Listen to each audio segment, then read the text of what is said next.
Daniel had really been bullied most of his school career. When he hit high school, it exploded. He didn't fit in with a lot of the crowds. He wasn't into sports. He was into hunting and trapping, which not a lot of kids his age are into. So he had a hard time finding kids who had common interests with him. So that made him a target a lot of the time. It started out with words. He was called just horrible names. It progressed to having trash thrown at him.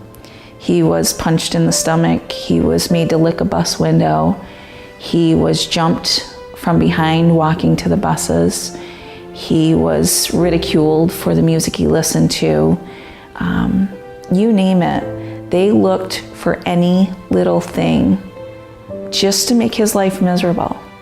When he was jumped walking to the bus, the boy told him the night before that he was going to do it. He said to him in a text, "Why? I know you don't like me. That's why I don't come near you. I don't have any interactions with you. I respect that. Why can't you respect me? What have I done to you?" His response was, "Because you're a pussy and you need your ass kicked." It makes no sense to me even today. One of the kids that Daniel had a lot of issues with had texted him. I saw the text myself. And it said, "Why don't you take one of your precious guns and do the world a favor, go kill yourself?" He texted that same kid and he said, "You won't have to worry about me anymore. I'm going to go home and kill myself." And the kid came back with, "Put up or shut up." That day, he told people in lunch, he had told people in his classroom, told a number of people on the bus that he was going to kill himself. Those were his words, "I'm going home and I'm going to kill myself." And the bus driver said, "I'll see you tomorrow, Dan." He told the bus driver, "You won't see me tomorrow." The one person he knew that would do something was the last person he texted and the last person he called, his hunting friend, Matt. He knew Matt would try to call us, and he said to Matt, "Please don't call my mom. My mom will take me to the hospital." He was trying to keep Daniel on the phone, get his sister's attention. He was writing her notes and having her call their father, who's a friend of my husband's. And we missed the call. We missed the call. We came out of Michael's basketball game, and my husband Rob said, "I missed a call from Cal. I'll call him when I get home." Next thing happened, literally within a minute of saying that, so our other friend Wally calls. Now, guys don't talk to each other all the time. And Rob runs to the van and he said, "Daniel's talking suicide." I called my next door neighbor and I begged her to go over and check on him. And she walked in the door and she yelled, "Daniel."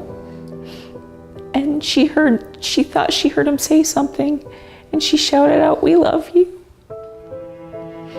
And then she heard the shotgun blast.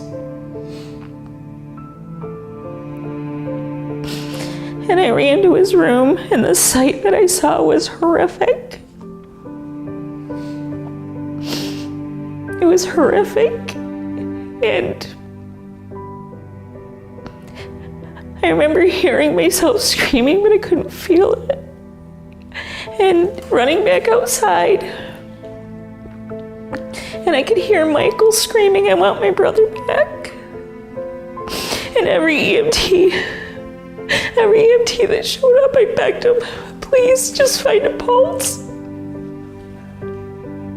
I'll take him any way that I can have him." No, there was none. I've played a million scenarios over in my head what I would do if I was there 30 minutes earlier. Knowing what I know now, I would just wrap him in my arms and just beg him and tell him how much he means to so many people. Because so many people have talked to us since he died. They've sent us letters. I received letters from kids his age. I just wish he knew how much he meant to so many people. He did matter. He does matter. His book bag with his books. Still right on the bench where he left it that day. We will never recover from this. Never. When somebody tells you that they are going to kill themselves or they're going to do harm, do something.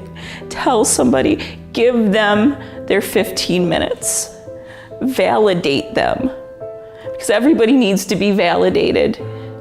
When you know there's somebody being bullied, don't be a bystander. You are just as guilty as the bullies when you stand by and do nothing.